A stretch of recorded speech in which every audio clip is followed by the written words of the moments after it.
Olen zabain pathian mingin sibai ka buk le cheu zanina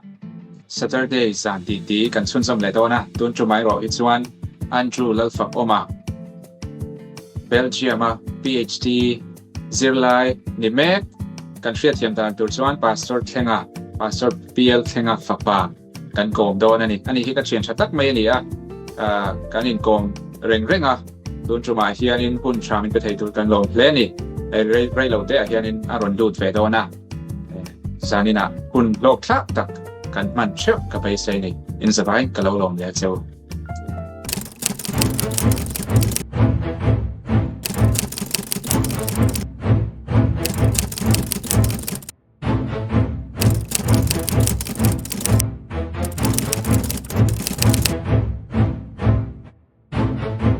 ole Andrew sa ti zap to ni mo ka lo lom ma che zanina Saturday zan ti kan nei thei tur hi lo mom hle a ka som na te lo ngai poi mo hun min man poi thei tur ka lom hle a he Andrew hi ka thian thalu tu kan ya chu wangin zaina po hianin chu tianga ti khep khupin kan ron thil kan ron soi don lo a kan tui zong te kan vei zong te kan ron soi ve don ani he Andrew hi soi tak ang khanin tu na hian Belgium PhD ti chaumek tur ani a chu po chu chi tier zok in nakina kan ron soi chiang tur ngai la ma sapera chuan Andrew itchan chin pastor PL thenga fapa ni ti khachu kan soi nal mai anga pastor PL thenga fapa patni te zinga pakhat kha ni a ati zong kha chuan in ilar sang mai theya education background BA hi khoi angai zir ama sain yang mi lo som thi kalom khop me hay ti official lawin official lawin mai la video te pon kan ti kan ve zong te bokan soyam a hay tu nang huna minan som the kalom soi dong khan heta kan BA train mo BA ka shelawa Philippines Adventist University of the Philippines AUP antia khan kazawa 2016 khan ninga share ka zota ani chu chuan in chuan MA kha IS ani ta tro IS kan shiat enge kha alampum hi kalam thei ngai lawa Adventist International Institute of Advanced Studies ania Philippines a tho oma AUP nen hi andar kar khat mi som leader kar khat vela la ani hai kop nei chuan MA so tero MA khan enge specialized na MA khan historical theological kan tia systematic theology ko kan tia history le theology history and law zirdan ani berang chu kha nia doctrine nen kami kha special na ani ve chu alo mong khop mai dia ti hian kan zo karen san chu BA zina kha kalo la shelawa kanin kom rei ve to nen ma se khoi so ka nge spice ra nge ni a sa lama Philippines lama ti kha kalo la shelawa son kan confirm ta cha ta khanin kan soi do chu clear tu te po ka hey Andrew hi bachelor atangin institution pa ngai tak kan tiang sia khanin alu chau chara lekha po pathian sara ati chau thei ve ma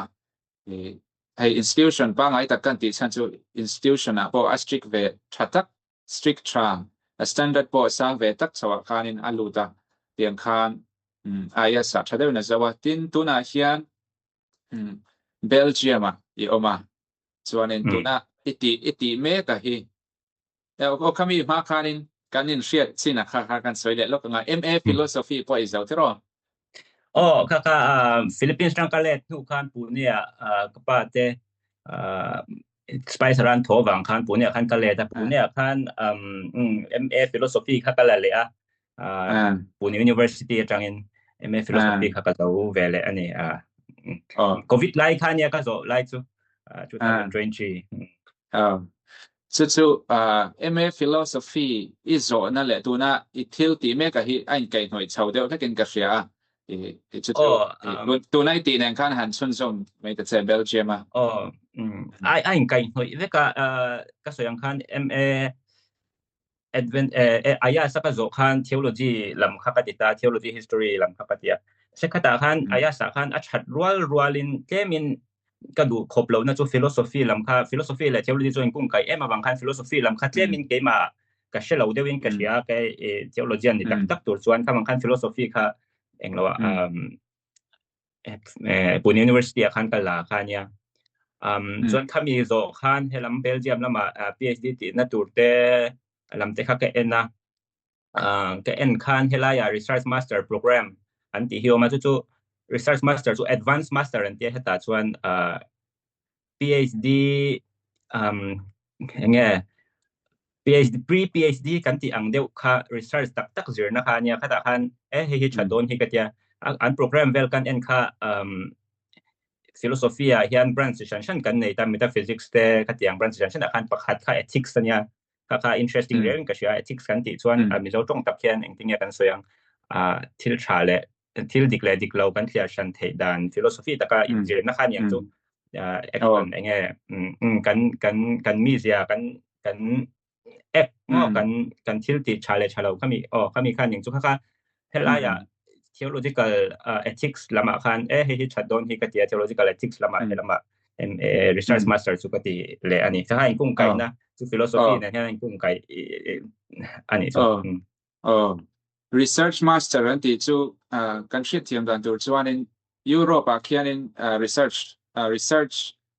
zone hian in PhD in kalpuina sa ma coursework anti vak ngai lawa ani lo ni amai lo chu research in tuai siam tur chuan kha tunai ti me ka hi research master ti hi anti dan phung ve dewani ti na chutero helai research master hi han promote ti mai la ka he ka zo to ta ma se achat ka ti ne ma chan chu achat na pakhat chu a technique lam rawa ni se methodology kan ti hi thil olla ni lawa research kan ti don chon methodology hi poimo berania methodology hi theology a pe chon theology thesis ya kyan chiang lo dewa enge methodology kan phanang tia enge ni tak chiang lo kan tam in ka sia aya sa bo khan kan buai na khan ni methodology kan enge kan tiang kan tia buai khak lu tu ka antinan today theology chu theory ni wangin method thi englo mai tur hi awanga ma se antinan pastoral theology ate mo helai psychology lama te mo hetianga research kan ti don chuan interview te hetiang quantitative angchi te kha interview te questionnaire te kha method ani thinta ulta ase theology bible zirna taka khan le theology history je don tak khan a methodology kan ti kha achang hian shiat fu tak thi har china chu helai research master ka zir che khan methodology khan thian methodology class pakhat kan nei ta tiang atang khan research kan ti khan da chiang war ta ni keima a chuan mo kha khat na pakhat ania chuan pakhat na le a chuan helai hi ke ka luna Leuven kina po kan soi tu rangai la Leuven hi I khovela po mi na an ngai ange theology a pe chuan theology lawa po ni se university shim hi khovela reng som rukna vela ni ta khovel pum pu ya reng som rukna vel ni ta sang ve thokat le ni theology a pe chuan theology a pe chuan ni kum lama pe chuan khovel pum pu ya palina nia tun kuma exam in class chedeu ta ni kuma khan palina ni chuan chu helai Oxford te Cambridge te na in kuk tlang angka ania chu mi kan soidu na chan chu helai research kan tia kan idea mol ve taka kan ngai te research proposal kan han submit kha kan professor khovela puan mi shet lar khan he idea thata ni anti khan ke ma confidence in petani chunga ka idea mol ve tak te po kha galo nghe ka publish ngam lo he chu a haw min tan man ngai long ma mol mang mai helai mi zo ri rom mol mang deu kan ti te po kha kan han propose kha chu interesting deu kha lo ne khalai tang khan mani in rin tok na self confidence kam in pain ka ria hetiang institution cha han lu hi chuan no kha chat na niไปด้วยนี่ดิสอยทุยแล้วตัวก็เองตัวก็จังเอกเราชุนจะวังตีค่ะหาสามาเสอิสอยอย่างชวนนินตัวนั้น methodology research ด่านพุ่งอันเนี้ยจะทิลเสียด่านพุ่งอินเสียค่ะอินเสียนักมุนักค่ะ cover ปอ cover ปุ่มปัวปาลีนะนิชินค่ะเนี่ย fourth rank theology อ่ะ chuanin university shim po ni se somrup na ni pha khania Andrews University hi engzat vel nan nge niang o kalo shelo shima ma se zatni chunglam chu ni shim ang tero zatni chung han soi chia anh chỗ cái đủ chỗ là mà sẽ Andrews hay chỗ arranka tel anh consider lâu mấy thầy cái tiếng arranka hiền mà chẳng chỗ university US chỗ Andrews thì cái sẽ lâu giờ thì thùng level chỗ này mấy thầy à mà sẽ có cái bung bùi chỗ Europe là cái tiếng đấy là chỗ arranka hiền alang phang ai lâu mà sẽ ranking cái tỷ hiền anh nghe cái những lâu bé Andrews sẽ lâu cái tỷ này lâu in anh rank danที่ criteria ที่ฉันเห็นในเวทีนะก็เว ranking อ่ะที่ส่วนเขามีบางคันเป็นกงเลยละมากงเลยละมาให้มี Europe University เขาจะอันเราฟลุยตัวลิวเวนตัวน่ะที่รู้แต่กันเชื่อตัวสู้อันรู้สักกันนะฮีลิวเวนอันนี้ลิวเวน University อันนี้KU Leuven เนี่ย Catholic University of Leuven ที่ยังค่ะอันนี้มั้งลิวเวนที่อันนี้อะไรตัวเรื่องการเรียน history ค่ะตุนกลุ่มเฮียนกลุ่มสรุปนะกันหลมแม่กันเนี่ยกลุ่มสรุป University กลุ่มให้กลุ่มสรุปนะเจ้าเนี่ยอันนี้ช่วงขบเนี่ยอันนี้ไปมั้งเบลเยียมมาตัว University Freiburg เราค่ะเนี่ยมาซับเบอร์อย่างค่ะจะตุนใน F14 ยังไง25อันนี้มั้ง14 25กลุ่มสังกัดจะรีสมดีปังอาเบล่ะเฮ้ยไลน์7 day จะเปลี่ยนผ้ากลุ่มยังไงกลุ่มจะรีเวล7 day เปลี่ยนผ้าที่เราตัวคันนี้ทุก university Martin Luther แต่ reformation หุ่นมาอันนี้ว่าหุ่นไลน์มาเดียวอะไรตัวครบไหมเนี่ยสุดท้ายส่วนหันส่วนสมเลยได้แล้วลิวเวน่ะตัวน่ะmaster research master อีที่จุขัดยังข้าอิจฉาตาที่ส่วนนี้ข้าอีส่วนสมเลยนะตัวจุ research PhD อย่างข้านี่ไม่โดนตาที่เราสุดท้ายส่วนให้ university อันส่วน PhD level ละที่ส่วนนี้ที่หันสิบตักโดนส่วนนี้ให้กัน university เตะอาจารย์ขนาดส่วนนี้ให้มีเจ้าเรื่องรู้ว่าส่วนนี้เก่าชันuniversity แค่แต่กันที่ไม่เทียมาเสกขลายข้านี้PhD อีชุนสมโดนตาอีชุนสมนั่นตัวtopic แต่พอข้าเรียนจากออกมาtopic แล้วในเราไม่เทียมาเสกเรื่องรู้ว่าขลายเนี่ยนะ in mill ตัวเองadvantage สตานะcontribute ตัวรังค่ะเรียนจากออกตาดินจุ่มมาก็สวยดูจุให้มี PhD level ละที่ส่วนนี้มานี่รินากันเสียงตัวที่ส่วนacademic แต่วันนี้ตัวฟังเลยฟิลทาร์สิบนักตัวนี้ตัวฟังเฮียนิกัน Andrews professor เขาทำจอบพวกเขาUniversity ช่างจังหวัดเซียร์สวกันเนี่ยให้อันที่นั้น University of Chicago ติดเต Manchester ติดเตโม่ที่ช่างสวยตัวข้าตามาข้านินให้มี PhD level เรื่องรู้จักตักอันพูดตอนนี้อันรินนะ advantage รินนะติดสักตัวเลยที่เขาสักตัวจบข้านินที่ข้านินอันฟาซิลสวกันที่ชวนนิน cover ตันนักศึกษาอันทกศเลยเช่นนี้ที่ข้ากันสวยตัวนี้จุดแต่ฉันจะมีเองชวนนินเป็น topic เองลำห้อยเงี้ยตัวไหนเฮียนินที่ชาวแม่กิตุ่มติไลค่ะสวยทิ้งให้ไล่ให้ตัวไหนสวยตากับพันตัวนักรู้ในจะก็สวยสักพันกับ Catholic University เนี่ยมีตั้งจับส่วนที่ให้ Catholic ได้อรุณีที่ปอนเราที่ไม่เทียเสียข้าอีสวยอย่างตาคันที่ยังกันว่าสร้างตัวเวียวว่ากันเทียมตัวเวียวตีนั่นนี่ช่วงเราเองมาเสียเลเวลที่ช่วงที่ยังเองเราว่าเพย์ช่วงPhD level เพย์ช่วงเงี้ยให้ไล่มุนาโปอันกัทลิกดันอันกัทลิกเทโอโลจีเขาจะอมตาเสียขัดยังเรียนรู้นะมีคอนวินส์ตัวมาคอนเวิร์ตตัวมังคันอยู่แล้วเราเนี่ยมานี่รีเสิร์ชดูนะเชื่อว่าคันกันกัลตาขณะคันมานี่ทูมานี่อังเช่ามานี่เมธอดมานี่เทสิสดูอังเช่ากันคังตาขลายกันเจอนะคะไงปอยหมอเวียวเท่านะจุงเงินปอยหมอสอกแต่คือกัน professor เต้ปอยหมอตานี่จูเป็นยังไงจวนกัน professor เต้ในเงี้ยเดียมี advice เทนะตัวเต้อย่างที่คันนี่ตาจุมีเองจวนตัวนักติตัวที่MA กับ research master thesis คัน natural law ลำกันเดีย natural law ค่ะCatholic natural law และ reform natural law ค่ะ compare baka khan engtin nge hemite hi an lo na in an na ani chu compare ni ber chu khatiang kha ani ta tuna ka PhD ti na tur hi chu natural law lam thau hi ka focus do na so natural law kan ti hian ethics ani ta chu ethics ka zir khatiang khan natural law kan ti hian advantage sa te po natural law chung kan ti chia lo nai ma se alo biblical vel tani po la khan eng lo ka nge i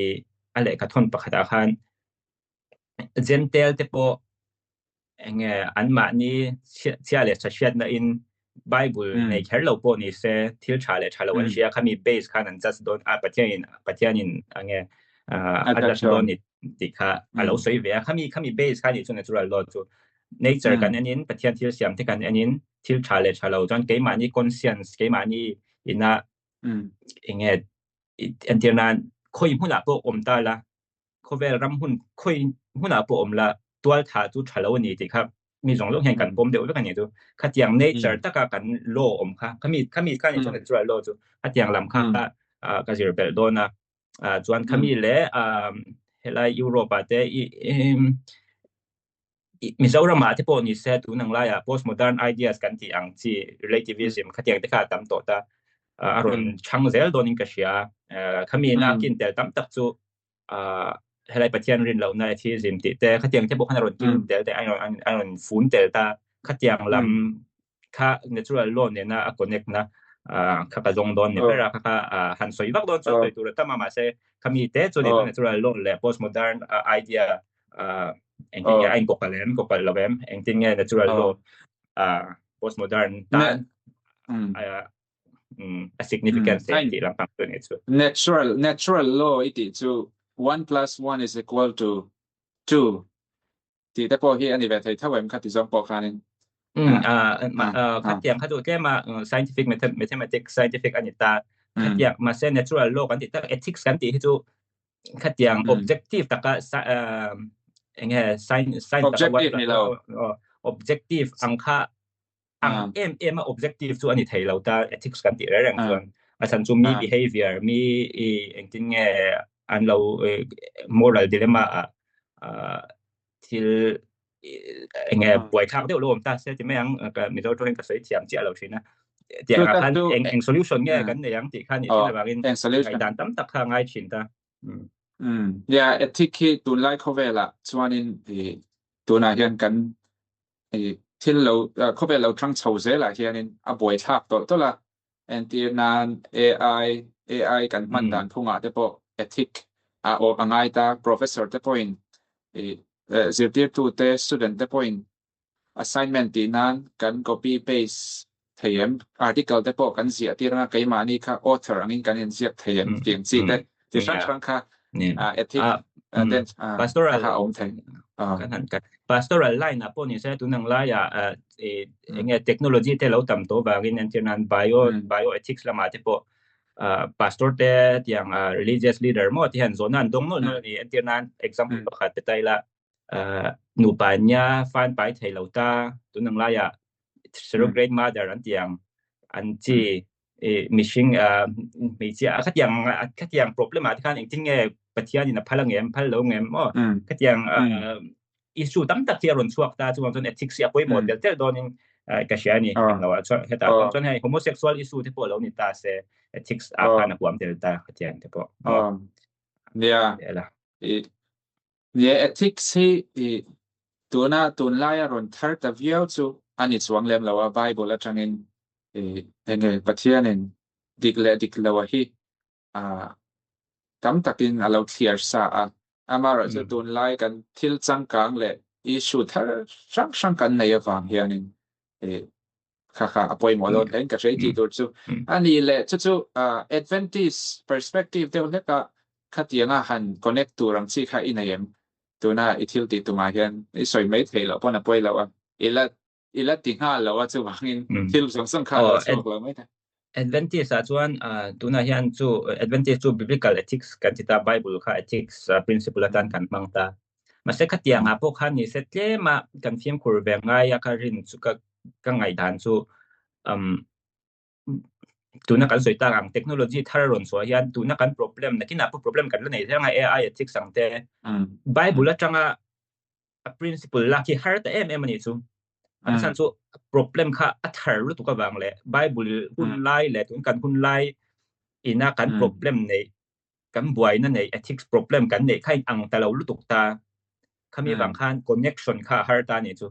khami atak khan tu na philosophy le helai i tun lai om sia tun lai khovel om sia kan thir tanga bible principle kan lak dan tak khami connection te po kha zir chian ngai ta bible hetia tia lom ti wang rung ta zir chiang lawa thil te kan khap rung chuan bible na soi tum lo deuh po kan lo khap thei ta ni a hun lai mi la kan zir lo kha chuan kha thil poimo ta kan in ka sia chuan advantage ina natural law le advantage ina nakina research article te po la zia te po kala du thawa Ellen White ti zia kan en po hian Ellen White hian hetiang conscience lam natural law lam hi alo soi nuala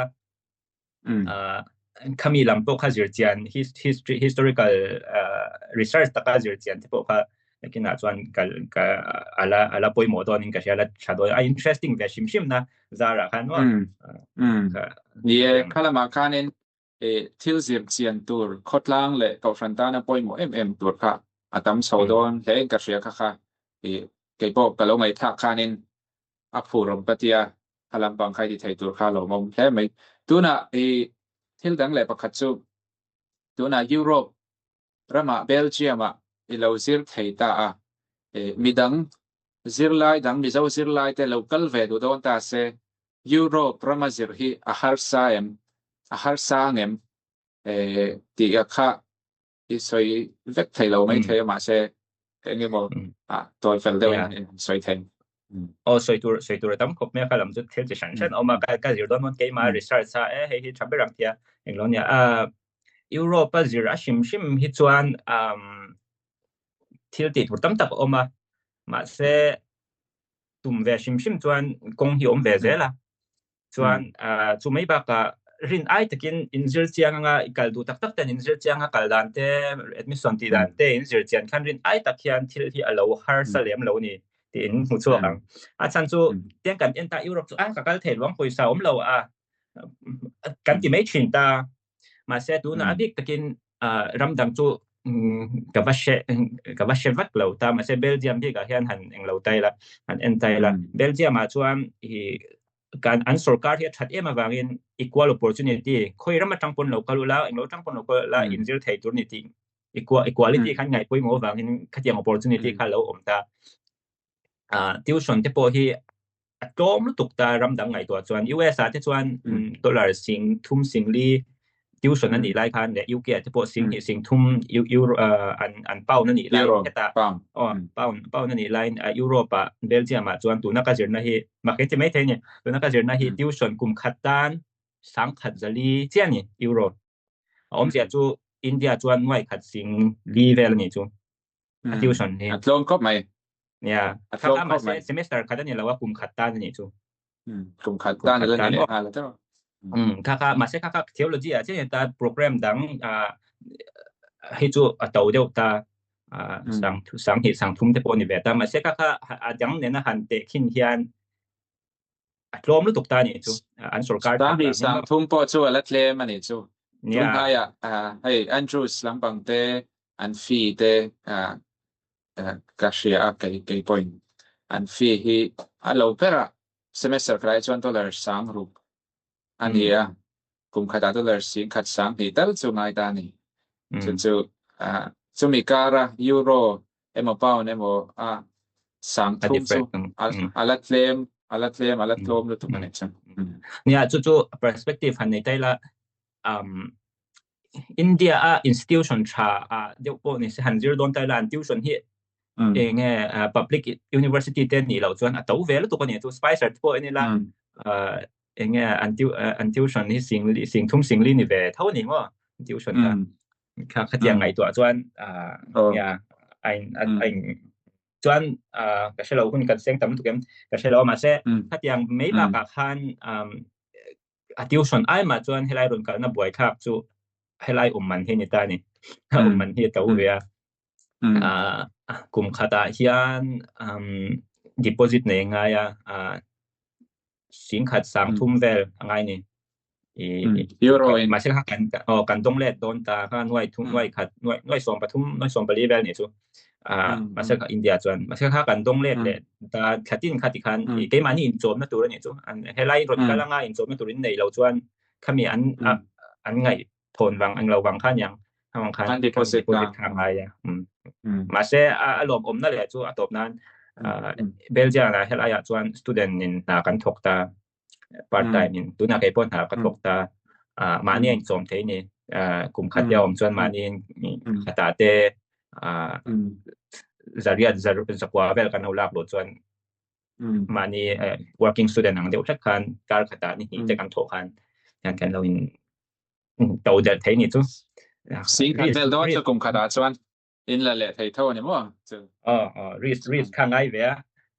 มาเช่ตุ้มตานจวนกงอมอันนี้อันเราผมก็ไม่เราที่ดูแต่ point ค่ะรีลรัวเราดังอีละทลายดังแต่ point ยุโรปแล้วมาคัลตัวยุโรปแล้วมาเสียสมดุลส่วนอันดรูยอร์นสวยตากันคานินไทยเราพูดพูดอะไรนี่แล้วว่าตีด่านกงข้าออกมาเนี่ยkakak po isa laman niya masya na admission te in program azirin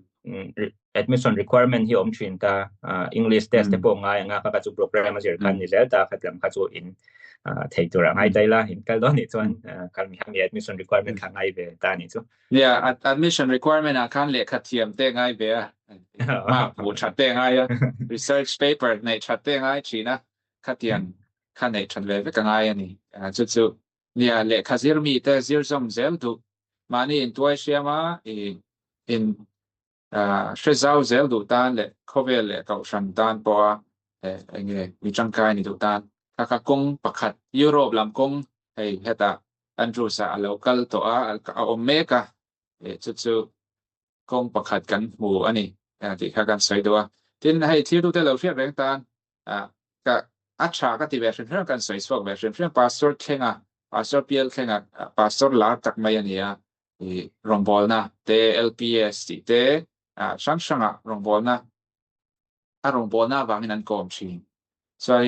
ฟ้าป่าเตเจ็ดสนะเละให้อันจูสาเนี่ยอันปัจจุบันให้ลำพัง theology ให้นังกัลเวเวียอีวันเอาป้าพวกข้าใน PhD อัติเมกเท่าเอ็มNew Testament เตียตุนเฮียนตุนกลุ่มเฮียน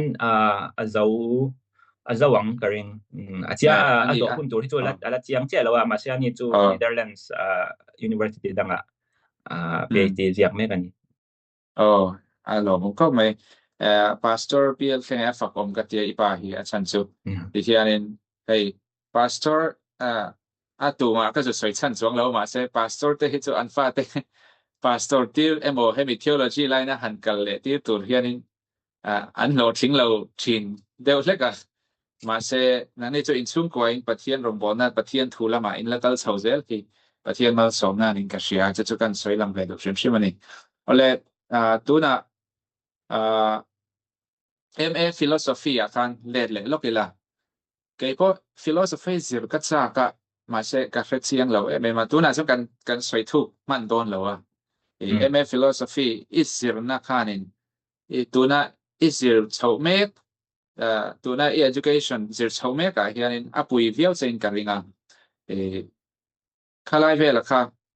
ฮันสวยดูอินเดีย MA philosophy ค่ะตัวนั้น MA ค่ะปัจจุบันอินเดียตาที่เราดีกรีปัจจุบันอินจัน philosophy ค่ะช่างสักเฮียนิน theology เฮียนกันในหรอปัจจุบันข้างกันในเราเป็นกษัตริย์หรอปัจจุบัน MA philosophy ต้องปฏิกันในเราช่างไอ้สิ่งราคาชากันที่เรียกว่าให้ RCS Pro ละ Reform Theology อันมิลาเวเดอร์ค่ะเล็กขบวนเดียวเสียค่ะอันนี้พวกPhilosophy Field แต่เฮียนินอาเทียมไม่มาข้ามีข้านินมีแต่ฉันนะมีแต่โซนนะหันช่างตัวข้านินให้มีแต่ลุงอ้อยขบข้านินอาช่างเทเจแล้วนี่อาจารย์ชุ Philosophical Ground นะจังข้านินโซนะคะอาโซตีรัติคันโซนะคะอาโซสักค่ะอาชาก็ที่เรียกว่าขัดยังสงครามนังมาพอยตัวนั้นอิสราเอลก็เห็นโลกในเวกเรื่องนี้เนี่ยจุดตัดส่วนนี้ให้กันสวยฟ้าทินอิมมานูเอลกันจุด Martin Heidegger te le Catholic ho philosopher te po ilo shano lang ang ho am chi te kami ka han lut chau tai la tu na hianin atak toเนี่ยฟิโลโซฟีกันที่เฮียนเช่นส่วนฟิโลโซฟีลากที่แง่กันที่ยังอันดูเราชินะอาจารย์จู่ประคัดน่าจวน boring กันที่กันน่าจวนอาจารย์จู่ไงตัวเจ็ดเตียงไงบางเห็น boring ประคัดน่าจวน boring แต่ปัจจุบันน่าจวนเราใต้ละแง่กระทรวงjob opportunity ค่ะเจมส์ที่ฟิโลโซฟีอาจารย์ professor ให้ละมันก็โดนนี่เราจวนยังมาตีเทฟิโลโซฟี degree ตีเทเขาเราชินะมาเซฟิโลโซฟีลากที่อีส่วนยังคันอาจารย์น่าจู่เกี่ยมาเฮียนหันสวยแต่เกี่ยมาบีกับเฮียน MA ก็จบทุกคันฟิโลโซฟีกันละเจ้าค่ะก็ที่ด่านแต่ข้าอิน developing ก็เสียอาจารย์จู่ logic and critical thinking แต่ข้าอย่างข้าอิน develop เขาแต่ตามีกัน critic นั่นแต่และมีที่กันเชียร์เรื่องข้า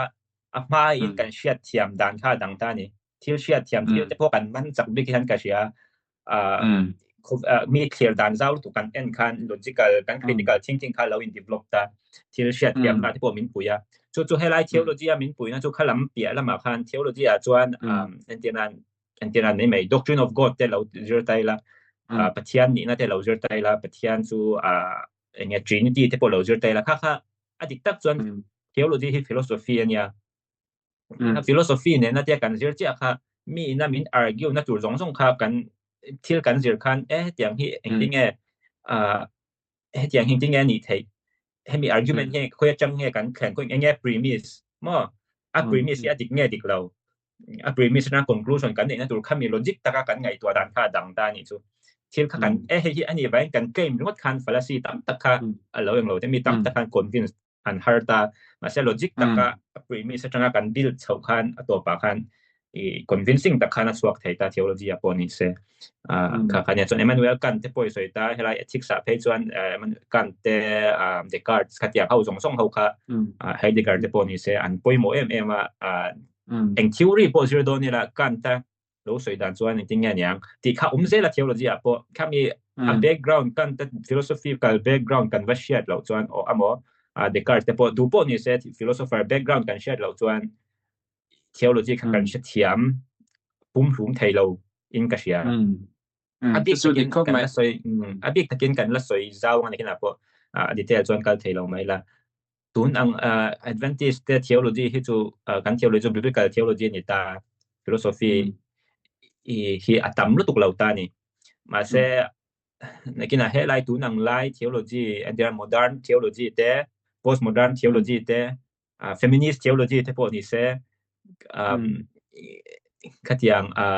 liberation theology อย่างที่พวกนี้เสียขัดอย่าง theology ชั้นตุนไล่ theology ข้ากันเชียร์เทียมดูจวน philosophy ข้าจังไกยังไม่มันนี่จู่มาเสียขัดอย่างเชียร์เทียมพวกจังไกนะเช่นเขาออกมานักกินพวกกันสวยตัวอะไรละphilosophy จังไกนะเนี่ย philosophy ที่also better สวยตอนส่วนนึง philosophy ลำพังสิร์ก็ไปแล้วกันที่พอเห็น philosophy กันในเท่านี้มีสองเห็นกันมีสอง philosopher กันเนี่ยว่ากันเทียบกันกัน context เวกามีเจ้า philosophy ส่วนนึงทานเลยแต่ค่ะมี fel นี่นะเนี่ย moral ethic คันนึง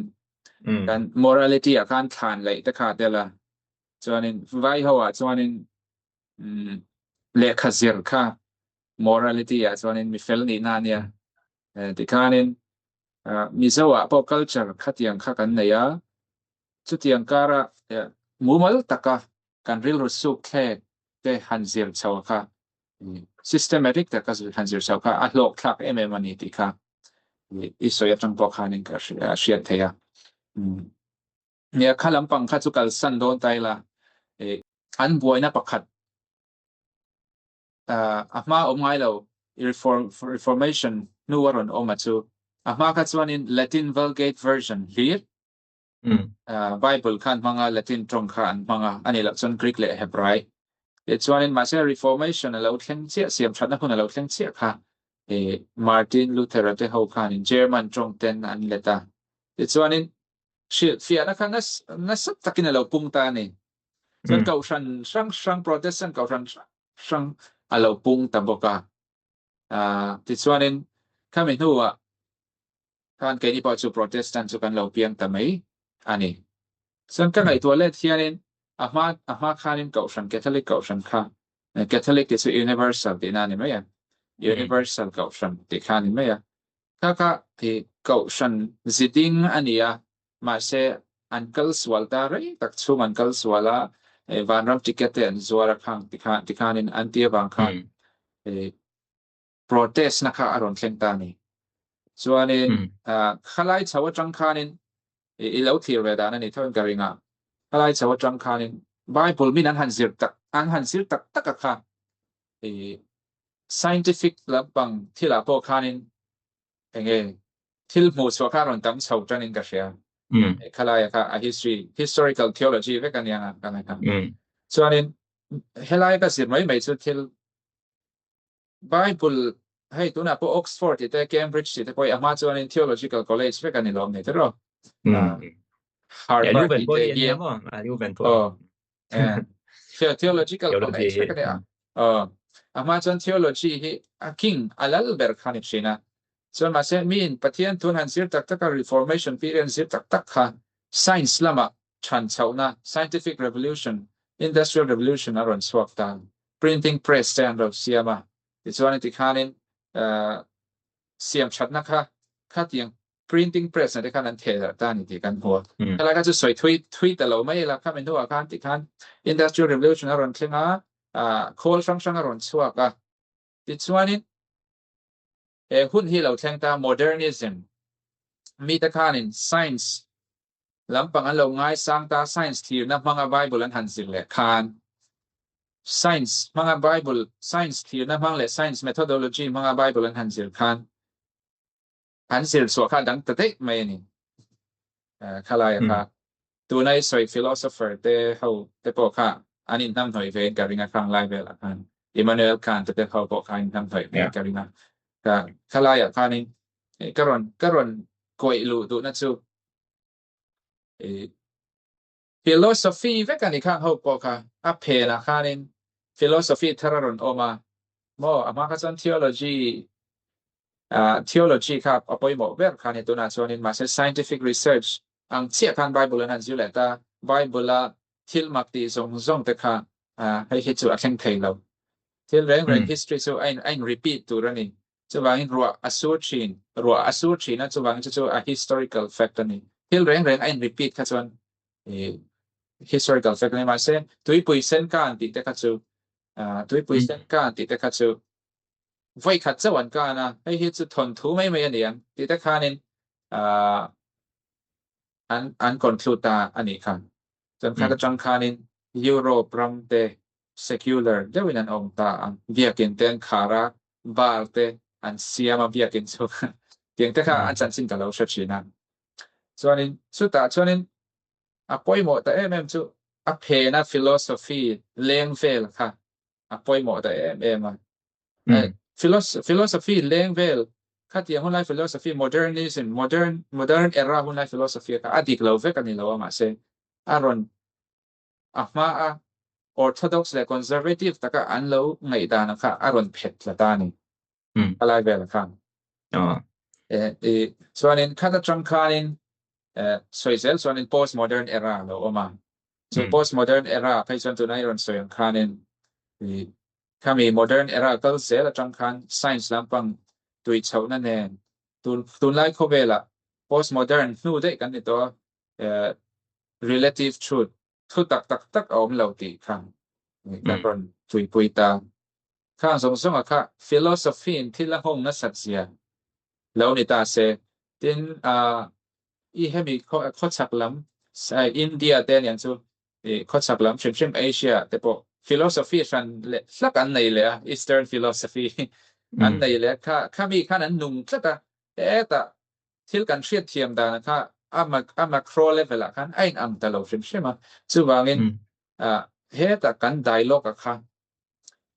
antinan bible nen khan dialogue han tung ring ko tila har sadwa de ve mani asan chu he ta bible phe na kan rin da na kha an tang de bok se mo kha he kho vel om dan ka hriat thiam dan ani ta chu ka ron sai do ni chu ya iso yang kan philosophy hian achang chuan philosophy kan zera enge mi ngai dan me lom kan tia ma se kan nun zong hi khoi ta entina ni so yang kan tuna helai modern scientific proof kan ti te po he ma sabera chuan philosophy nia empiricism kan ti khamo helai David Hume matena empirical proof lo chuan thil hi reality hi om lo empirical kan ti chuan thil kan experience thei lo chu thil tak tak ani lo mo helai kan ngai dan enge idealism kan ti kharon ko kalta empirical taka kan hu taka kan proof thei lo chuan cause and effect ka om lo chuan thil kan van tel ko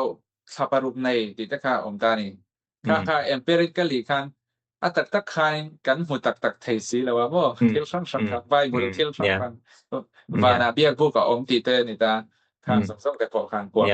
taka helai empiricism na aron din chwa ani in ka sia tu na scientific method kan ti scientific method kan ti tak he chu hypothesis oma khami proof na tur kan empirical taka proof kha ani chu testing ten tia helai experiment demo khatiang taka an proof kha scientific method ani ta chu om zia chu pati antiran pathian om lo po lo eng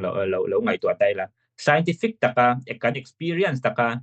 kan observe thea kan proof thea voi thum kan proof thei lo kan verify thei lo chu thil dikan ni lo an ti ta thil tak tak ani lo kan ngai tu na me ni ti ta khami philosophy changa ron kal chawa helai Darwinism kan ti te po ni se nge evolution theory kan ti te po khatiang atanga empiricism atanga ron kal kha ani chu an philosophy helai philosophy na an chan pasak kha mira chwa zel kha tu na kan ngai postmodern kan ti te po kha lo ni chau zel ani chu soi ka ron nem het an tila ka ron na soi bel ani chu tu na modernism na ron ti chwa scientifical proof nga ya kha thil nol vek chi ani chuang lo ani atam tak kha min pui tu chu ani thawa ma se chu ti rualin bible rin lo na lama men shwai tu ani thei vedan po oma tu na hian mi tam tak hian tu na kan soi ang khel hian chu mi chu ka ring chuan ti lo mai thea ma se khovel kal dan phung hianin chu min kan du emo du lo emo chu ngai tu na chu min pe thau thau ani and in literature lama tui de te hi pathian an ring lo du viau ani mo literature an chia to pas thil sang an chia pathian rin na lampang kha an nei tlem phak shi a chen chu dan pakhat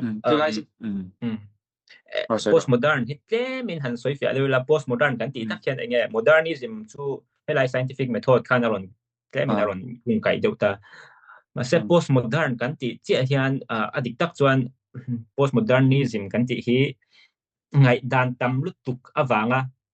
mo ngai dan tam lutuk kara ngai dan pakhat hei hi thil dik om chunani hei hi narrative zonga hemin narrative a master ani master narrative ani kan ti antinan example a chuan Christianity te poni se ngai dan religion tam tak oma ma se Christianity hi adik ber ni religion zong adik ber ni kan ti chia khan postmodern ngai dan chuan hei hi hemin narrative hi master narrative ani ti ta ni chu thil eng kim control tum master narrative ania chuan hetiang narrative reng hian a consider lo chu mi dang ngai dan zong kha atot sevika mi dang hau zong kha indik lo tin a condemn te kan ni chu khami wang tak khan hemin narrative an du lo wa postmodern chuan Lyotard chuan introduction to postmodernism asia khan postmodern hi hetiang meta narrative ti chiat na ti chetu ti chiat na hi ni na lo define ni chu mo om zia chu meta narrative shim thil hemi kong dik om chuna ni ti shim kha science lampang po ni se khamang khanya postmodern ni chan modern ni lo helai scientific method po hi an ring tak lo postmodern chuan postmodern po vela chuan an zau hal to en kim kha thu tak kha pani zel om ni pathuma om thei khamang khan a relative ani chu i ngai dan chu ni me the ma se ka ngai dan chu ni ve thei nem khamang khan min convince tum su i ngai dan chu ne ka ngai dan chu ne ti ngai dan khan ni chu hela ya atheism religion ti polom cha se literature share tam kan ti chuan an share pau le khan ngai dan chi shan khan share ta ni adena tun globalization kan ya hei khovel ron chang lian internet te lom ta mizoram ma te poni se kan thalai te poni se idea chi shan kha accessible ลุตุกินอันตรงแต่จะจะนี่ religious idea ฉันข้ามีอาการ question ของจู่ postmodern idea ข่าวปุ่งแต่ว่าที่อย่างนี้ชวนมีสองอินกับ religion อดีตเบอร์อันที่เวกอันนี้สิชวนreligion technology กันครับreligion ดิกเบอร์นี่ตากันไงดันชวนกันนี่เวกอันไงดันอีดิกเรากันปฏินัดฉันค่ะตัวนัดฉันว่าเจียงค่ะเจียงไงดันค่ะนี่จู่ค่ะคุยนัดตั้มตับตาเจียงค่ะreligion ตาAdventist ที่พอดีท่าเช่แกนี่พอAdventist กันดีจวนมีดังสงคันดิกเราที่น่าอ่างเดียวกันนี่ท่าขัดยังไงดันชิมกับ postmodern เขาจวนดูเราเนี่ยก็ฉันนึงกิมกันอังอารมณ์ที่ไงดันทั้งหมดอะไรแบบฉันนักนรนอมชินตาจู่มีเรื่องรู้จู่ตุนไล่ชลายได้ที่จวนนึงฮันินโซติละฮันินสวีตละจู่ที่เรื่องรู้จู่มินช่วยตัวที่นี่เดียวมิน influence ตัวกันในเดียวเฟกตัวกันadmit ตัวดูเราพวกนี้แล้วก็มีตั้มตักที่ส่วนอันนี้ตักโดนยังนี่ที่ไงดันที่กันในเดียวเฟกตัวนี้แต่ที่นั้นอาร์ตุยชัดเสีย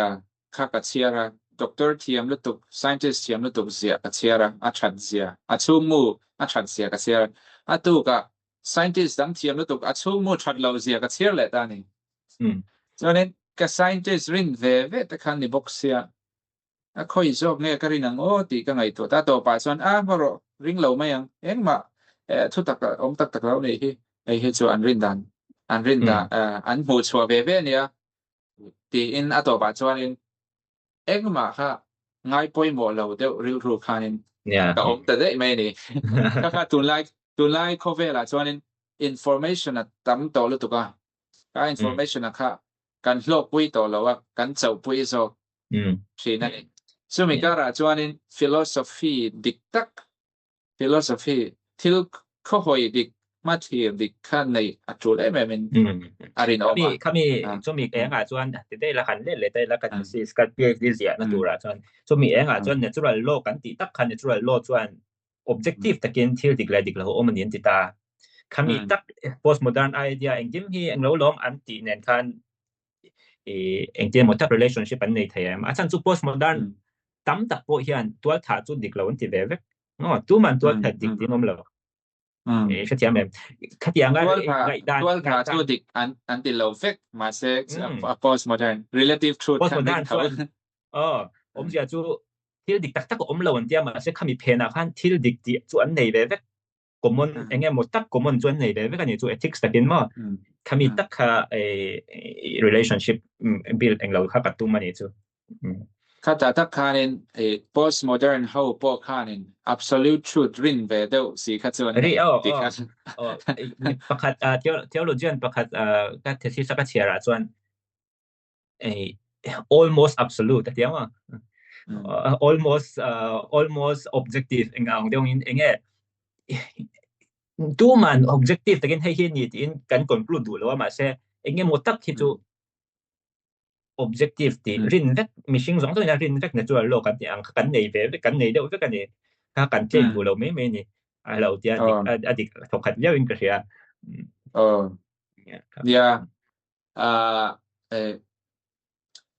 ต่อไปจอนินไบเบิลละกันเล่นเลยง่ายไบเบิลที่ so philosophical ground แต่ scientific ground แต่จอนินอามาค่ะอาจารย์เดี๋ยวไม่เทียนที่ฮันรินชันตัวตักขานินproof ด่านตัวระบางไม่เทียน philosophical ground นั่นส่วนอมเดี๋ยว scientific แต่ proof ง่ายอันนี้ตาdata อมง่าย proof ง่ายปฏิญาณจะ proof เท่าแล้วว่าปฏิญาณ proof เท่าแล้วว่าต่อไปส่วน Bible กันเล่นเลยส่วนนี้ Bible กันรินโดนส่วน absolute truth ง่ายเนี่ยส่วนBible รินโดนส่วนabsolute truth ง่ายก็ตัวไลค์ culture เนี่ยเห็นไอ้มิลบ็อกซี่แล้วว่าบ่ที่ลูกค่ะสุดท้ายตักส่วนเองติ้งเงี้ยกันเตียงขลายค่ะริงตัวแต่ตาเองติ้งเงี้ยกันเตียงที่ไล่ค่ะโซน่าเนี่ยใช่ไหมประคัดหน้าส่วนขมีaddress ด่านตัวที่ฮาร์คบเมียประคัดหน้าส่วนนั้นจุ religious ที่เรื่องจุรินนะ faith อันนี้บางอิน faith จุโบราณเราที่ Hebrew ยักษ์เนี่ยเราเสียกันที่กันหมู่ไทยเรารินนะเนี่ย faith กันที่หมู่ไทย proof ไทยเขาจุรินนั่นนี่ตัวเราเนี่ย thil kan hmu the kan proof thei to piang kha chu rin na ni to lawa thil kan hmu thei lo si kan varin tat na hmu thei lo mai la ka ding thlan ni kan ti na tak kharin na kha ni wang khan an ko kal ta ni chunga wang khan religious sa khwa na kan ti ra ngi chu rin na kha ni vekta ma se tu le chuan in soya le lama tun culture hi shift kan ti meng shift fi om se ni huna englo hian tuna hei postmodern kan ni ta kan ti ta ma se tun lai culture tak tak kan en chuan postmodern an extreme ta lu tuk ta ni chu extreme lu tuk kan om ta sexuality te pon ni se hey identity mo ti me chang kan identify chu tiang chu kan ni chu tiang nge sex sa te pon gender exam ni om to mo tiang kan ni ta khatiang an extreme lu tuk ka khan hey tu na trump te pon ron la ta kan ngai dan chu em pon ni se ma se hey life truth absolute truth la ma khan an let le deu ni chu cover hi anh her dang lama in her dang lama he la ya relative fu tu kan ni khan tu na chuan gender pati bak om lo chu tiang kha tiang chu tiang ai ja hi absorb lu tu mo nge ai de mol eng lo lu tu kan ni walk lu tu kan ti thin kha tiang de wa kan let le so healing ka sia kha mi kha om ve in ka sia politics a te po ni se theology a te po ni thau ta mo kha tiang kha yeah khát tiếng ai soi chân anh đi đàn công châu mà sẽ công lẽ là mà politician hậu hết chứ anh thiếu soi khi anh ring tắc tắc to na mi thì ngày đàn hết cái anh xem chứ hắn là lần đầu vàng hiện nên hay mi te sa khoa na kha anh dùng ai coi một derve ang hiện là làm chuyện à support chú lâu ni ta reng se America mà te po evangelical Christian ru tak conservative tak chu an la om chewani Amish kan ti ho te phai chu electric pon mang lawa car pon la mang lawa tiang khan om ve thawani chu ti rualin hemi culture atlang pui culture min influence to kha chu na kan soi postmodern culture hi ni ta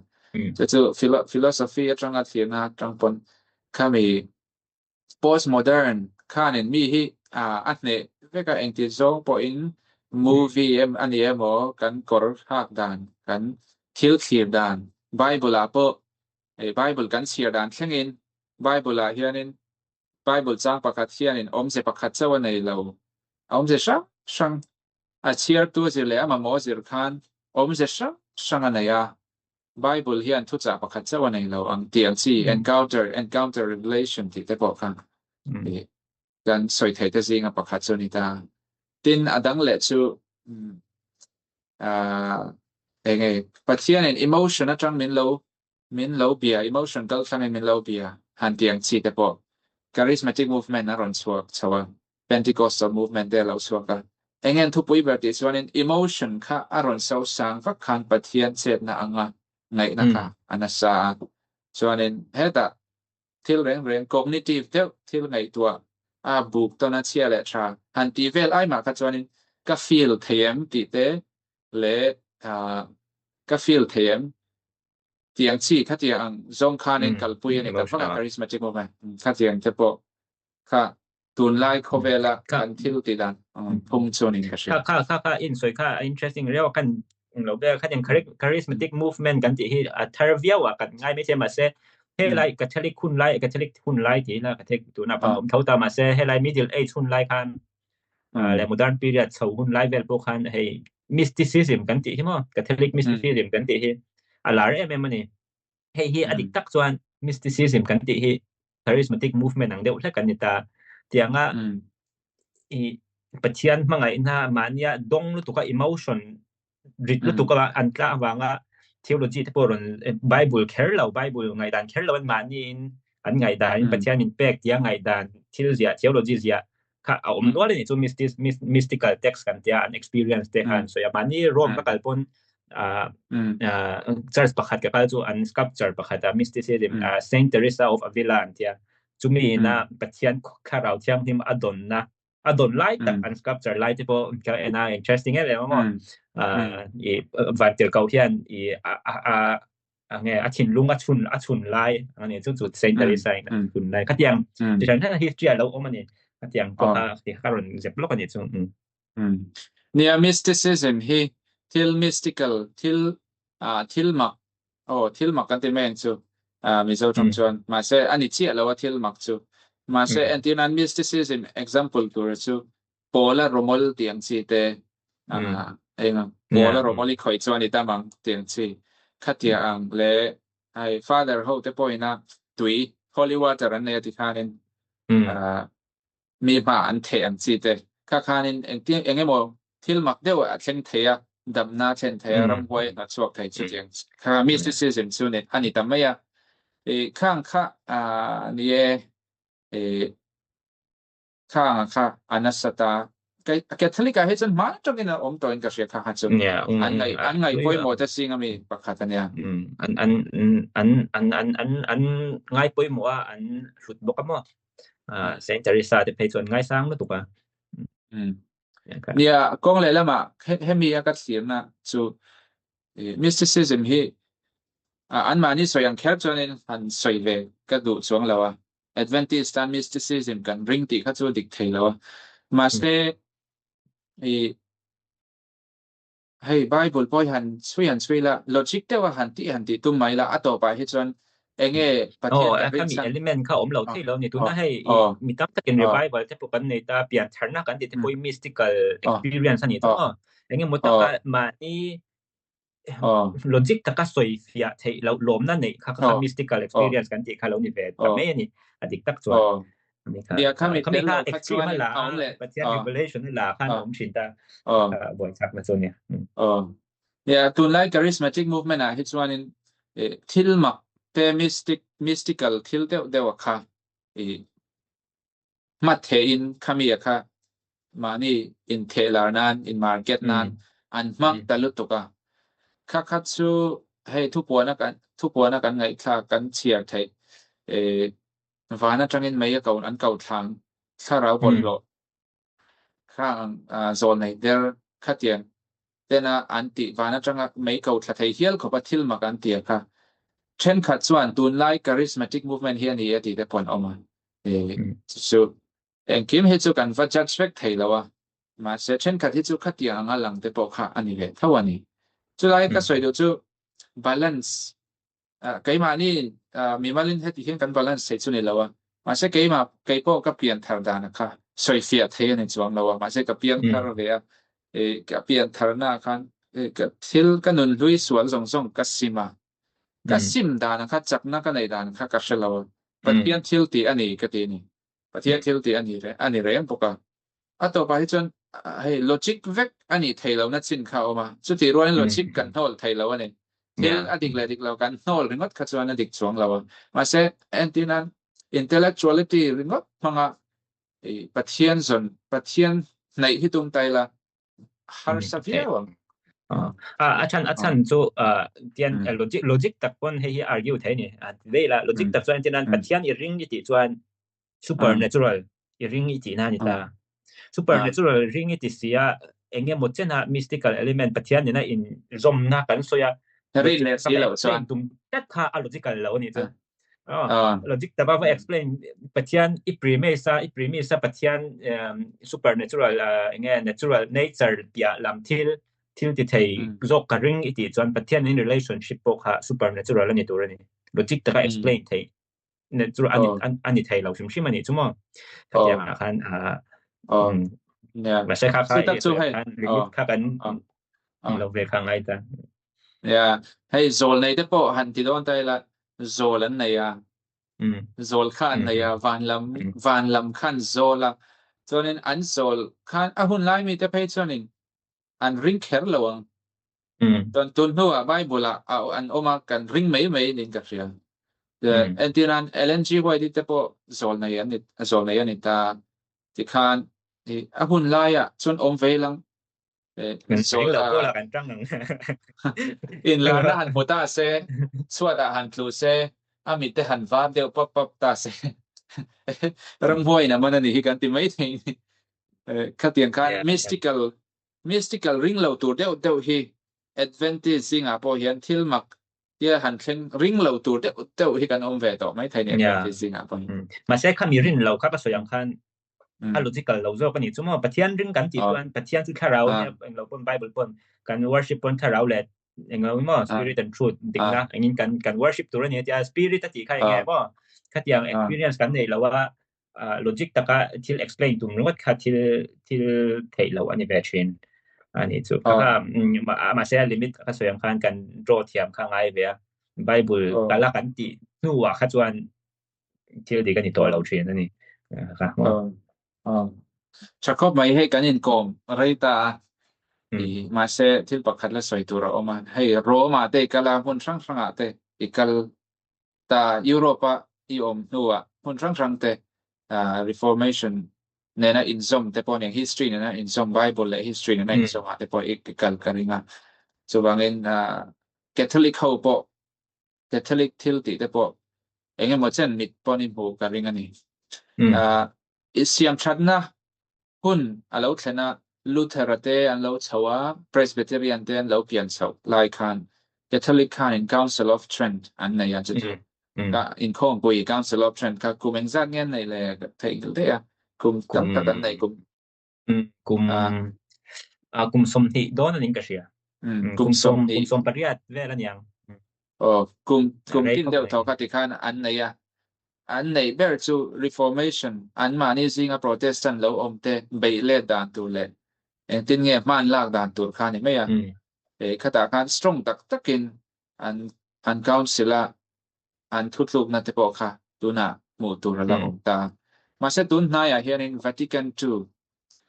สังกัดสักว่าสมรูปเวลามีรูปกลุ่มทุ่มเวลาเนี่ยมั่ว Vatican II ครับรูปนี้จังรูปที่เวลานี้ก็ใช่Vatican II คัน Council of Trent เนี่ยนะหันขายขึ้นคันไอ้นางตะโลเวียวนี่Catholic Council ค่ะตัวนั้นก็สวยดูชั้นจุReformation หุ่นไล่ Council of Trent นั่นเองครับจุข้าง Protestant เขาไปเล่นนั่นตัวเองที่เงี้ยมากันลากกันตีคันเตียนตัวน่ะข้างหุ่นไล่ Bible อันฟิลเฟียนั่นสัตว์ตัวก็วางเก่าฟันตามตักเราเพียงแต่พอข้าตาคัน Latin Vulgate เจ้าที่ authorize ตัวนี้ตั้งส่งให้จุอัชเราแต่พอค่ะที่คันเวนหิมันตัวมันมาเสสังกัดจักว่าสมรูปบอร์อันรอนเฮร์เขาเมื่อส่วนนึง Catholic เขาพอยน์อันตีด่านเทคนิคอันทากเวตานี่ติค่ะ Vatican II คันอันออนไลน์ในเว็บไซต์แต่พออมเลยนะอันหลังเสียงมาสุดท้ายจริงมีแต่จู่ecumenism มีส่งกันอุณเอาแต่ยังกันเอ็นตัวนี่คริสเตียนพอโปรเตสแตนต์ที่เตตินสากดังฮินดูที่เตบุติสต์ที่ส่งแต่พอผู้อีกข้องแต่ยังเบรินมาเสกันดอกทรินจู่compromise สวงสีลาวินพัลซัมสวงสีลาวินอินอุณเอานักกันเสียงตัวนี่ที่เตค่ะอันที่สวรรค์ข้าราชการสวยตัวนี่ก็เสียสวยตัวตำรวจตัวก็ดักขัดจอมพวกนั้นสวยเทงมาเสียข้าราชการเสรีที่ตักข้าเชื่อมเรากันอมตักกินการเสรีกันตีแรงที่จู่มันไล่จังการเสรีอันที่นั้นproblem ที่ละ issue crisis มาเพียงคันก็เทเลกันอัน respond นะคะในชีวิตนี้การเสรีค่ะอันที่นั้นGnosticism first century second century มั้งกุมจะบิสสมอะไรปฐุมนปลีนักบอร์เวลคันGnosticism กันติข้ารู้ลาร์แต่ตาส่วนจุดนี้ไม่บ้าปัจจัยอิสวา nature อันเชื่อกันว่าอิสวา nature อย่างเงี้ยปัจจัย100%นี่สิไม่ใช่100%นี่สิติบ่อยนั่นแต่ข้าชินนะเช่นนี้ปัจจัยนี้เรื่องเราเช่นนี้ไม่ใช่นี่ปุ่มหลุมเรื่องเราขัดอย่าง crisis มาเพียงคัน Charles คันที่ไม่ยังCatholic Church อย่างจู่ Charles คัน Council แล้วในเชิญตานี่จู่อันที่นั้น Trinity แต่พอในเสีย Council ละคันนี่ตาConstantinople คันเอา Trinity แต่ปัจจัยอิสวา nature แต่คันนี่แหละตาจากคัน Council กันที่แบบจู่มีเขาเวลมุ่งช่างกัน Bishop เขาGC เงี้ยเซสซอนกันที่อังเดียวขึ้นอย่างช่วยเป็นที่ส่วนการรุ่นการโคมาอันดิสคัสอันซิราอันเนมเหตุชื่อนี่อันด็อกทรีนค่ะถ้า Council กันที่คันนี่จู่ Council จู่เขาเวลปุ่มหัวป่ะอันนี้หัวข้อนักข่าวเนี่ยอันหัวข้อมาที่หลังเรียนนะอันนี้ข้อคุยเตน่าวันนี้เราเตน่าอาจารย์จู่ history ปุ่มปุยวัยสมที่ประคัดเจ้าอันละนี่ผมจะจู่อันไหนจริงเรา crisis จีนส่วนที่อะไรเงี้ยมอง address ง่ายตุกเจนนั่นนี่ตาจู่ Council of Trent ที่ค่ะ ปุยโมตาฉันจูขัดยังคุณไล่คัน reformation นะบางคันมีตั้มตักค่ะCatholic คันบางชนะProtestant นะคันอันนี้เล็ดตานี่ข้ามีค่ะ Catholic in a response นะ during Council of Trent คันรอนเตียอัน doctrine ตั้มตักกันเนี่ยแค่ตาอันเตียนันอัน Eucharist แต่พอมั่วอันเล่าบ้านสันอันเตียดันแต่ transubstantiation นั่นเตียงแต่ข้าเตียงเรากันสวยแบบเทแล้วไงเตียงค่ะอันเนี่ยแค่ตานี่ส่วนข้าตา interesting เดียวไม่จูที่ดังตั้งแต่ผมมาเสกันสวยลูกนะ interesting เดียวปฏิจูมันเนี่ยรวมกับการค่ะBorges Gallery กันที่ที่ออกมาจุดตาจวนกับกาลกับว่าอัน arts เขาค่ะตั้งแต่กับว่าตาส่วน interesting เดียวจูคัดมี Council of Trent ทุนไลเบลคัน arts คัดเราปุ้ยหมดมันนี่จู arts กันที่จูคันที่เล่มเสียบเต้กับเจอเต้คัดอย่างส่งค่ะปุ้ยหมดรู้ตัวปะค่ะพวกคันคติคุณไลคัน counter reformation counter ตัวคันมีตั้งแต่ค่ะartist ตั้มตักเทียมรู้ตุกตักค่ะอรวยอะที่โรดดูเรื่องนี้จูอาจารย์จุกติคนไรคันมีเขาคันที่มีโน้ตปุยคันที่เตียนเชียร์เทเราตาละตีนที่ปนเทียมเราตาง้อมีสอย่างคันอัน access เงี้ยอัน theology access นะจุกติอย่าง drawing เต้นเอ็นเต้ก็เตียงคันเราเนี่ยเช่นบางคัน counter เขามี reformation counter ตัวคันพวกคัน assumption นะจุดแต่จวนinteresting เดียว picture painting interesting เดียว Caravaggio นี่ก็อย่างอิน่าเรา paint สุดกับหัวหมดจุมีกับ museum ก็กันละส่วนสุดท้ายส่วนMary อีส่วนหัวหมด Mary เฮียนอีส่วนค่ะกับที่นักกายอีเงี้ย serpent rule rule ค่ะ rule ahead อย่างเงี้ย head rule ลูกค่ะara puya ni tu kaka Marikan kai khet Marikan azura pui om sia tu Catholic culture American ngai sang ta petian nu ndita om sia tu Genesis bung thum chang som banga I swain asidin inge satana ati chimitang mo alu arapang ati kha American ara puya ông sẽ cho America anh em một tất nhiên khách hàng picture and tu khách hàng là cho America anh em một tất nhiên trang cái na này này isuang thuộc kia là ngày na isuan nuôi nha đi na riu khác bé này chứ kami counter reformation anh ti hun lại drawing anh này chúng ta sẽ nói interesting ka hun level kanin drawing lem ziat khen kanin mi te pu thei tur kan ti kanin an rang ani tin ka hun lai chon video te om lo ngabo kanin lem siak kanin kongro su donin an langa ya khata kanin counter reformation hun lai ang kha tu na Catholic hi chu an ni to lo ni tu na Catholic Vatican II kha chuanin Vatican II kha chuanin mi zong ne na in u naw na kha an soi ora kovel lo thang chho zel technology le industry mechanical thilron thang chho zel ne na an theology timil tur khanin malak na na sign ka sia chu lai chon an fak ka ti ma se ke ma ni rin da na chuan great controversy te kan hen chuanin ha tiang ren khan ni don lo tiang ni le ta bok ani kha chu ria ren ngai tha kami an sia chadeu tu na ron ti chaw kha Vatican II chang ani ta Vatican II sang ka sa kwa sang ro ka chang tun thlang in Pope Francis te hi ka ngai tua anun hi kan ena mi ke an fo pa chi sang in atia anun hi apathian thuria maya soisel tur claim le ni ma se chu ti rualin nia reformation bor ve la ya an thil ti dan chan mi an threm dan an tha dan te kha chu hriat ring angai khala ya khan eng ting e kan palan sang chu hei Catholic keep support kan ti ta ro dikko dika ang lo po ma se kan sia tur chu tun la ya sakol an ni na an mi zia hi alang cher lo niและการจุดทุชันแล้วเนี่ยแต่เสส่วนอย่างคันVatican IIคันอันนี้ redefine ถ้า redefine เดี๋ยวตอนนี้อันการใช้กันเนี่ยนะคะนี่redefine กันเดี๋ยวอันนี้เสียมชาเนี่ยอันมานี่รันมานี่เขาจะอย่างที่กันนี่โตกันนี่โตโดนที่นั่นบางคันอันนี้สวยตาค่ะ Council of Trent จวน reformation วางคัน counter reformation นั่นแต่ reformation ค่า crisis นี่ต่างๆจู่มาเสียบัติกันจวน crisis จู่ modernity คันนี่นั่นที่กันสวย secularism แต่ modernity แต่ modern ideas ก็อย่าง scientific revolution ก็อย่างส่งค่ะ crisis นี่ต่างก็คัน address ต่างอีส่วนอย่างคันecumenical ละพวก ecumenism มีเกาชัน in ทุ่งโคมเกาชัน in ทุรวาลก็อย่างสมคมสมคมพวกคันnghe Catholic Church abul tu beran ni thayang chu khati lai chang khan ngo achan chu Vatican chu hian document tam takan nei ta document ming Latin ming tam takan nei ta chu ta Lumen Gentium kan ti oma chu ta chuan interesting deuh chu tian an lo sia kan ni ama chuan the church ama zong an ngai dan chu sap toin han zoi thai la the Church of Christ is Catholic Church anita iswa ko kan chu Catholic Church ani anita ni chu Roman Catholic Church ni ma se hemi document an thak tak chu is aya khan the Church of Christ is aya khan an thak na chu subsisted in omja chu Church of Christ subsisted in the Catholic Church Church of Christ hi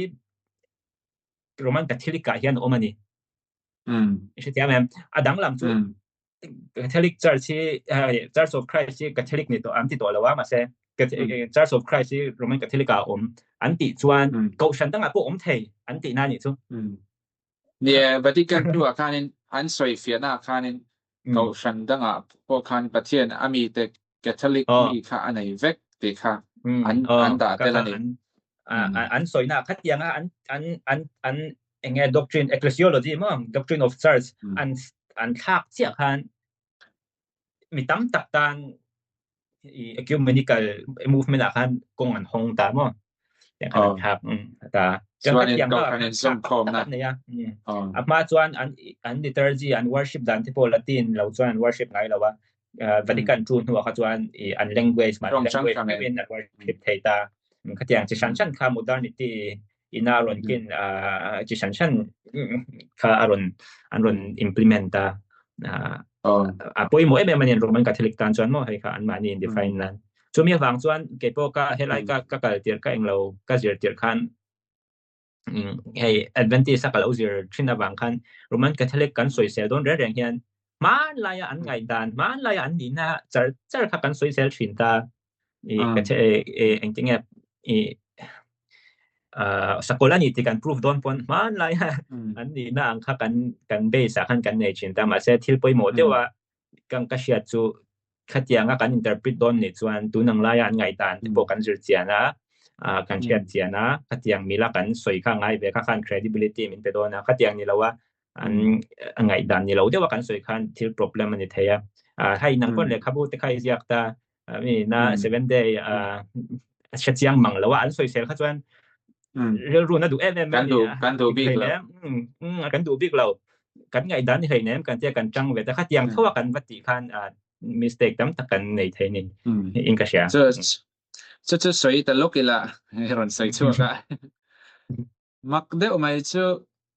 man laya 7 day Adventist chanchin ziak tu Presbyterian mizo pastor te ho te po khan kan ko shan thil ron fak lo hianin an ziak thina mi o ti ngai dan o mani asan chu an thu ziak hi anila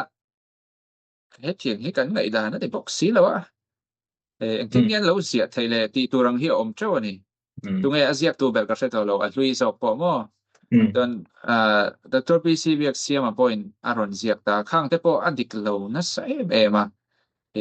chu ta chuanin keima ni basin an ziak ngai vak lo ani kainin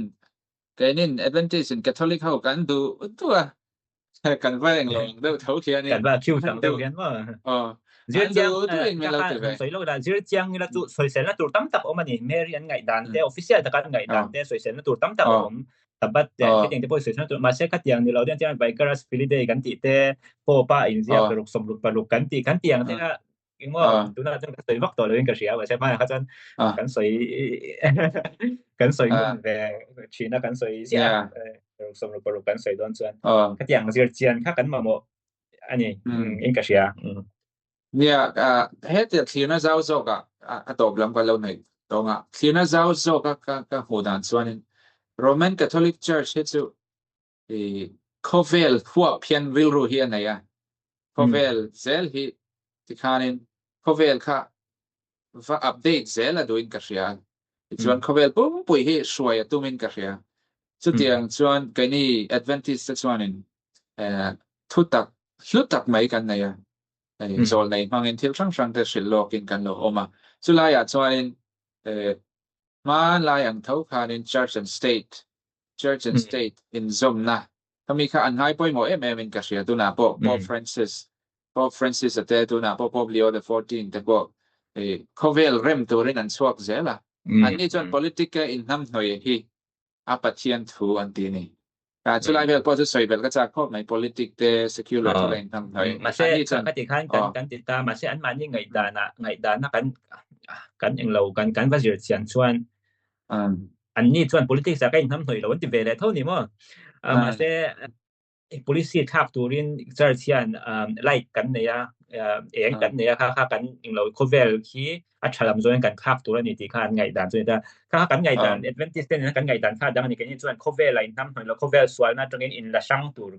in kan in zirtir chin ta an ni chuan cover suan ka siam thaturin no kami ma se siam thaturan ti taka khan thil diklo tam tak ai nam thoi khan thil diklo tam tak kha anh nam thoi thei ta kha kan dang lam na sikhat kong khat anin ka sia ka khai nge diklo sok ke chu mi mai ngai da ni se wa zona har deuh ka zo tan chao atop lam kan lo nei to nga zona har deuh har view lo mai thei tan chon Catholic ho hi atam zo hi Catholic Church tam zo hi an mani a mishing a kha kal swal an hoi chon an oma ma se a mishing a kha va pu ringot thei pon ni lem lawa a chan chu a system a kha adik lawa a system a kha kal swal to ti kha ne me a chu sakol kan ti kha ne ta ani le po phi piang thar chave thei ngem piang thar cha thei ani ngem po phi mo a mishing ani chu kan soi da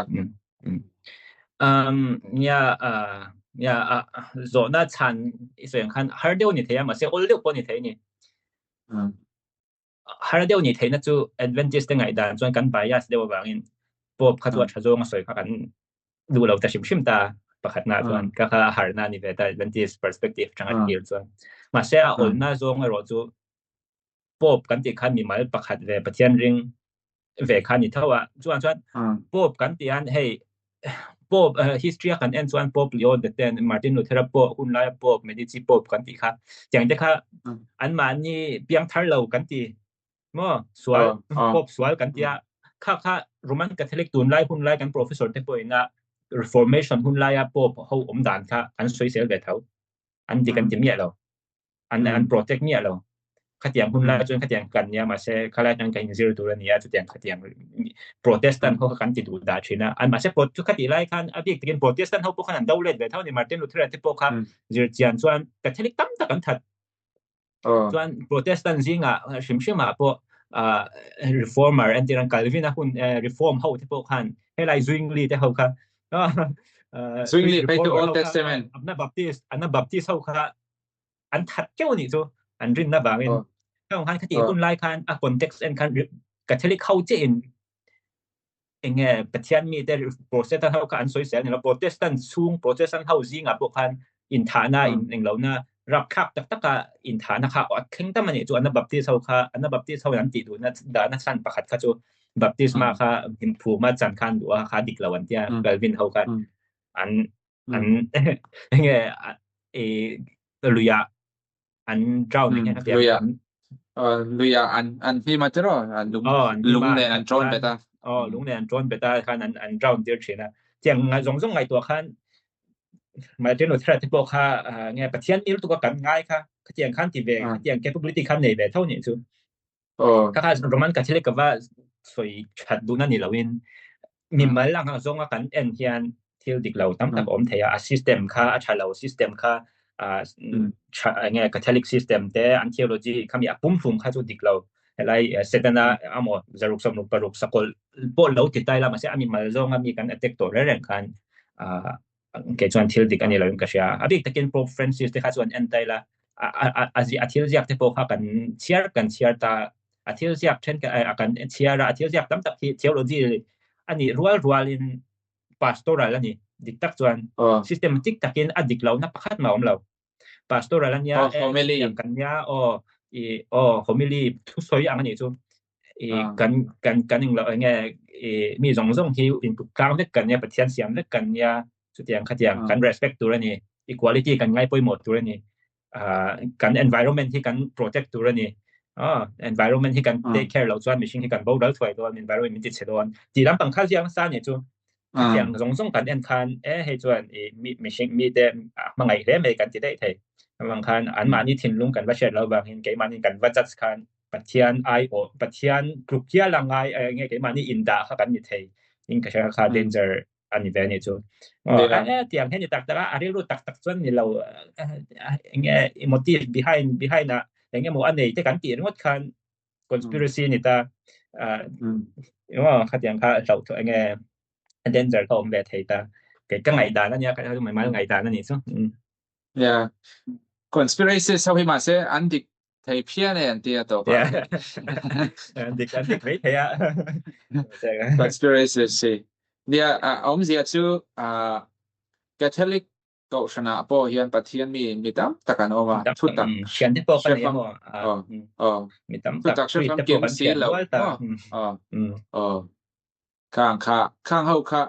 mấy đi là anh là vector tônกันตีนั่นเนี่ยเราบát hiềnเนี่ยกันเองห่วงเช่นมันเราไม่ได้เรียนสักโดนนั่นเอง